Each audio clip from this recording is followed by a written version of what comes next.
Good day everyone, we are Group 5 and we are tasked to report the IT culture and society.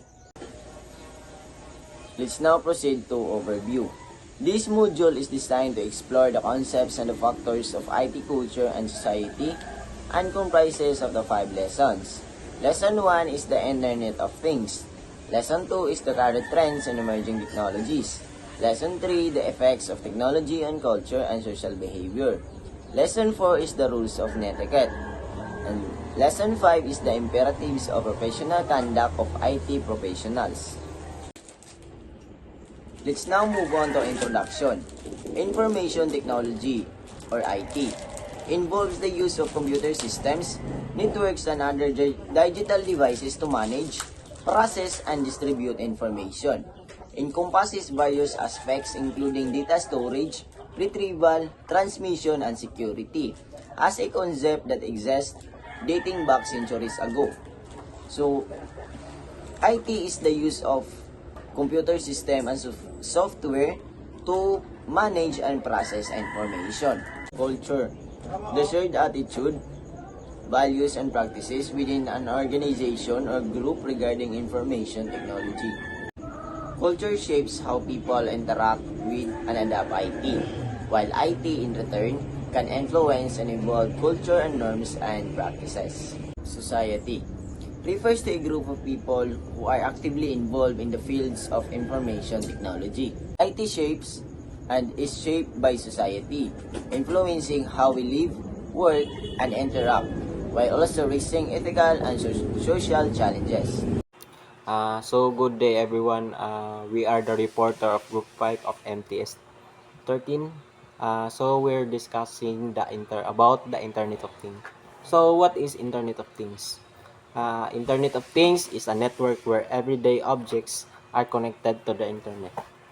The idea was first talked about in 1999 and it is a way to use the Internet to make things more helpful and useful in our lives. So the Internet of Things is a network of physical evidences. Physical devices, vehicles, appliances, and other items embedded with sensors, software, and network connectivity, allowing them to collect and share data. These smart objects can range from simple devices like smart thermostats to complex industrial machinery and transportation system. So the advantages and disadvantages of Internet of Things. Enhanced data collection. Internet of Things constantly gather information about the physical world like temperatures, heart rate, or soil moisture. This data is stored on cloud storage, making it easily accessible. Instant data access. You can access this data from anywhere at any time using your smartphone, tablet, or any internet-connected device. This allows you to stay informed and make decisions even you're not physically present. Improve decision making. Having more information helps you make better decisions, both simple like water your plants and complex like managing a business. Internet of Things gives you a clear picture of what's happening and helps you make smarter choices. Time and money, better time management. Internet devices work quickly, so data is transferred faster. This allows you to automate repetitive tasks and free up your time for other things. Lower operating costs. Internet of Things can help monitor and maintain systems proactively, preventing breakdowns and saving money. It can also help optimize energy and resource use, reducing waste. The disadvantages of Internet of Things, which are the vulnerability control. So the vulnerability um, because so many devices, it is disadvantages of Internet of Things because so many devices are connected. Internet of Things is a tempting target for hackers.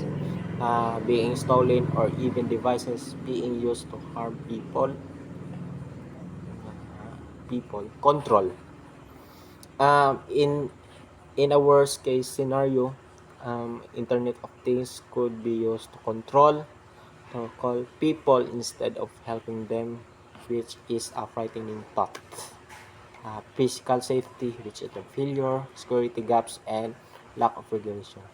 Failure, if Internet of Things devices that control important things like bridges, traffic lights, or medical machines fail, people could get hurt or even die. Security gaps, because the Internet of Things market is growing so fast. Sometimes companies don't focus enough on security, making these devices more vulnerable of problems. Lack of regulation. These are not enough laws to protect us from this risk yet. The employment, which are the job loss and adapting. Job loss, as of Internet of Things, automation tasks over more tasks, takes over more tasks. People could lose their jobs. This is especially a concern for unskilled workers. Unskilled. So we are the adapting.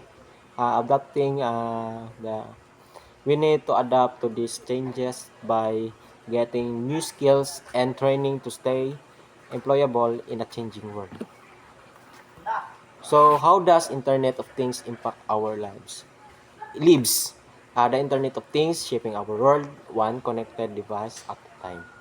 The Internet of Things has quietly become part of our daily lives, connecting everything from our homes to our cars to the very way we manage our health. It is more than just cool gadgets. It's a powerful force that transforming everything, how we live, work, and internet with the world around us. Um, so the Internet of Things rapidly integrating into our daily lives, connecting devices and systems to enhance convenience, efficiency, and well-being, from smartphones to connected cars and health trackers. Internet of Things offers automation, data-driven insights, and fosters innovation across various sectors. The future of Internet of Things promises even greater interconnectivity, leveraging AI and advanced wireless technologies to further transform how we live and interact with our environment.